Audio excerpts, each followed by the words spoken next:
Hello everyone and welcome back to Golden Insights. My name is Michael Beck here with Royal Gold Soils to do a real quick primer on transplanting. Transplanting is getting from your smaller pot into your next size up or into the ground wherever you want to go with your established plant ready to move on to its next stage of growth. This is a great time to get your Mycorrhizae involved, get good contact with the roots so you get a good inoculation of Mycorrhizae. You can use any Mycorrhizae product you like. Today we're using the Symbiotic by RTI. They're also available in hydro stores everywhere. Is Extreme, super high quality product, one of the innovators in the Mycorrhizae space. So we're just going to add a little bit right into our medium here, just right on top, right where we're going to go.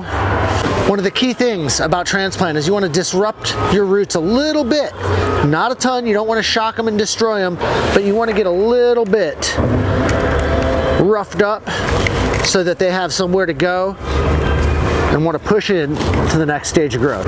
You can see here we have solid roots. We're just going to kind of break those up a little bit.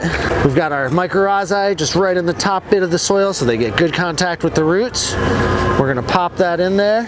We're going to throw a little more just right around the outside, right against those roots. You want those propagules to contact the roots as quickly as possible. Come right in on top with a little bit extra King's Mix. A gentle pack. And we're done.